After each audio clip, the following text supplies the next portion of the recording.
Polisi menangkap sindikat pemalsuan uang yang mencapai 22 miliar di wilayah Jakarta Barat pada Sabtu 15 Juni kemarin. Penangkapan dilakukan di kantor akuntan publik di Jalan Serengseng Raya Kembangan. Dari TKP, ditemukan pula mobil berplat TNI. Kepala Penerangan Kodam Jaya Kolonel Infanteri Deki Rayu Syahputra menjelaskan mobil TNI tersebut memang milik Kodam Jaya. Namun status mobil itu saat ini dipegang oleh pensiunan TNI dan sedang dipinjam oleh kerabat yang merupakan tersangka dalam kasus tersebut.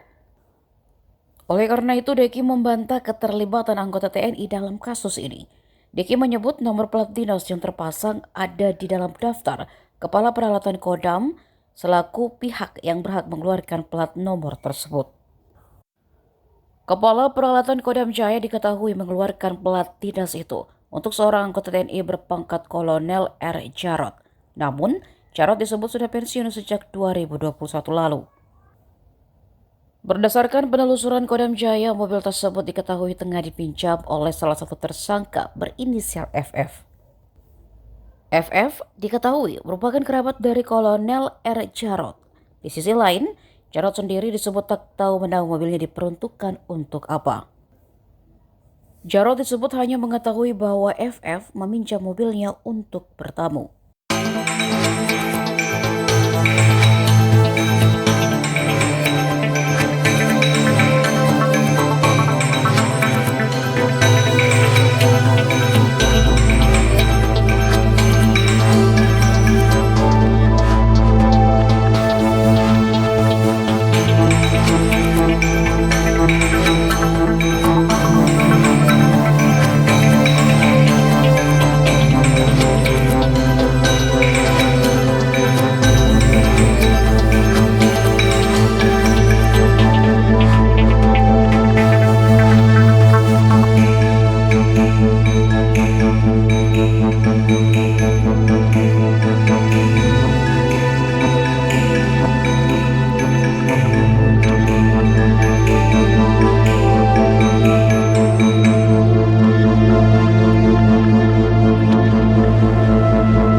Benar adanya bahwa mobil dinas tersebut adalah terdaftar di dalam daftar.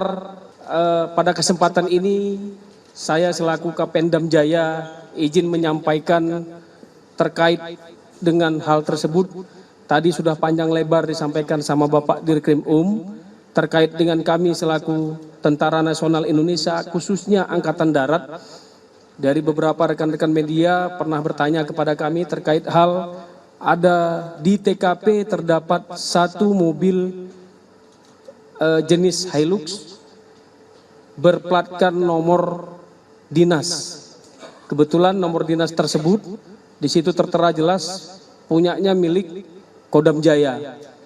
Untuk itu biar tidak bertanya-tanya kami izin menyampaikan bahwa benar adanya bahwa mobil dinas tersebut adalah terdaftar di dalam daftar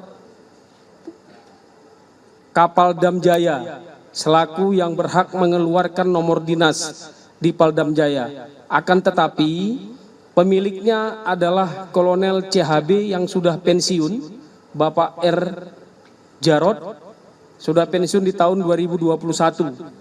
Dan juga nomor polisi tersebut, ulangi nomor dinas tersebut, di situ terdaftar dari tahun 2020 dan habis masanya di tahun 2021. Berarti nomor tersebut sudah tidak sah digunakan. Dan mobil tersebut juga dia hanya meminjam nomor polisi untuk kegiatan dinas seharusnya. Yang paling terakhir adalah yang kami sampaikan, beliau berada di wilayah Jawa Barat dan mobil tersebut berada di TKP dipinjam oleh keluarganya. Salah satu tersangka diparkirkan di garasi di samping tempat TKP. Download Tribun X sekarang, menghadirkan lokal menjadi Indonesia.